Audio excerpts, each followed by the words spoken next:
Karakkad 5-ാം ward നാടഞ്ചേരിയിൽ രാജനവറുടെ കൃഷിസ്ഥലത്തു നിന്നുള്ള ദൃശ്യങ്ങൾ പകർത്തി നൽകുന്നു ധനം ബ്ലോഗേഴ്സ്. ധനശേഖരൻ പനമുക്കിൽ.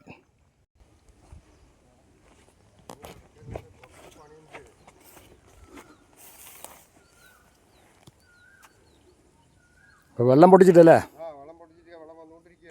പൊട്ടിലുങ്ങൾക്കായല്ലേ നെല്ല് വാസിറ്റിയാ? ഇത് എത്ര ഉണ്ടോ സ്ഥലം? 23 സെൻറ്റാ? ആ ശരി. കൃഷിയിൽ ഏർപ്പെട്ടിരിക്കുന്ന ചേന്നംകുളത്ത് വാസുദേവൻ.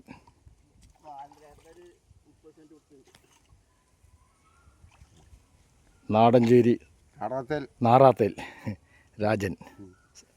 നമ്മുടെ കൃഷി പച്ചക്കറി എല്ലാം വിപുലമായി കൃഷി ചെയ്യുന്ന കാരക്കാട് ദേശത്തെ ഒരു കർഷകനാണ്. കൃഷിയിടത്തു നിന്നും ദൃശ്യങ്ങൾ നിങ്ങൾക്ക് പകർത്തി നൽകുന്നു ധനശേഖരൻ പനമുക്കിൽ, ധനം ബ്ലോഗേഴ്സ്. ഇതിപ്പോൾ എത്ര മാസം കൊണ്ട് കൊയ്യാൻ പറ്റും? അത്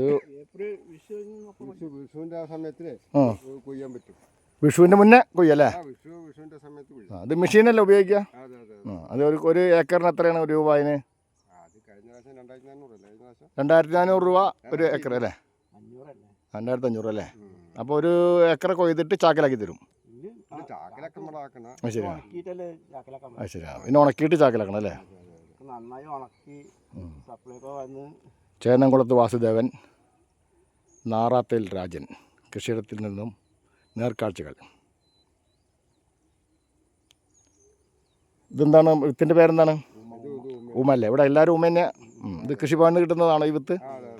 കൃഷിഭവനിൽ നിന്ന് നിങ്ങൾക്ക് എന്തെല്ലാം ലഭിക്കുന്നുണ്ട്? വിത്ത് കിട്ടുന്നുണ്ട്.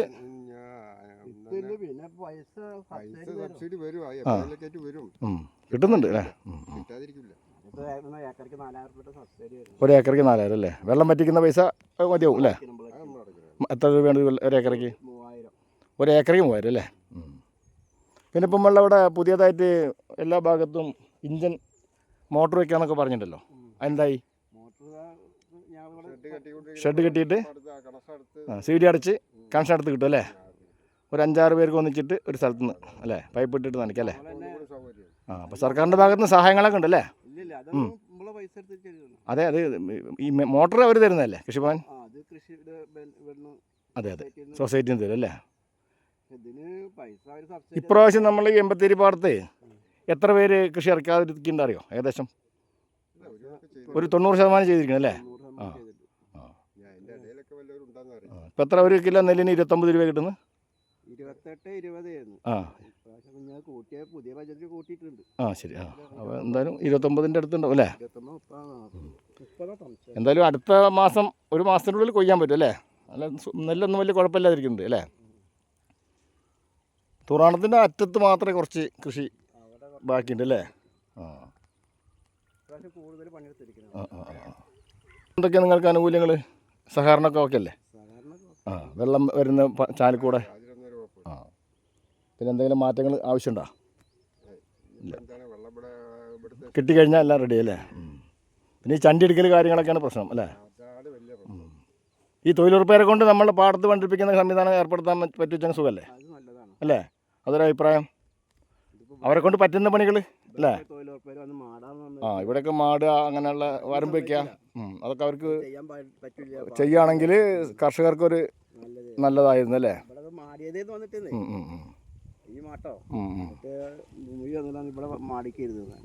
അന്ന് വന്നപ്പോ അല്ലേ? മാട്ടം പാടില്ല. ശരിയാ. അവർക്ക് ഇറങ്ങിക്കഴിഞ്ഞാൽ അവർ പാർട്ടിക്ക് ഇറങ്ങാത്തത്. നല്ലതായിരുന്നു. അല്ല, തൊഴിലുറപ്പുകാരെ കൊണ്ട് ചെയ്യാനൊരു സംവിധാനം സർക്കാർ ഏർപ്പെടുത്തുകയാണെങ്കിൽ നമുക്ക് മെച്ചാണ് അല്ലേ? സർക്കാരിൻ്റെ ഭാഗത്ത് നിന്ന് അത് ഉണ്ടാവണം.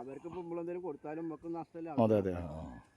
അല്ല, സർക്കാർ അവർക്ക് ശമ്പളം ഇപ്പോൾ 400 രൂപ കൊടുക്കുന്നുണ്ട്. ഇപ്പോൾ 300-400 ആക്കിയിട്ടുണ്ട്. 105 പണിയായിട്ട് കുഴപ്പമില്ല. കൂട്ടിയിട്ടുണ്ടെന്നാണ് പറഞ്ഞത്. 400 റുപ്യ ആയിട്ട് മാറ്റിയിട്ടുണ്ടെന്നാണ് ഇപ്പോൾ അവർ പറഞ്ഞത്. ദിവസം 125 ആക്കി സെൻട്രൽ ഗവൺമെൻറ്. അതിൻ്റെ ഭാഗമായിട്ട് നമ്മൾ അതിൻ്റെ പൈസ നമ്മൾ കൊടുക്കണം. 60-40 വിഹിതം. സംസ്ഥാനം 40%, 60% അവർ. 100% അവരായിരുന്നു. ഇപ്പോൾ അത് 60-40 അനുപാതം. എന്തായാലും കൃഷി ഇപ്രാവശ്യം വളരെ മോശമില്ല അല്ലേ? ഊമ വിത്ത് കതിരായി. ഇനിയിപ്പോൾ ഒരു മാസം കഴിഞ്ഞാൽ കൊയ്ത്തിന് സമയമായി. എന്നാൽ ശരി എന്നാൽ ഓക്കെ.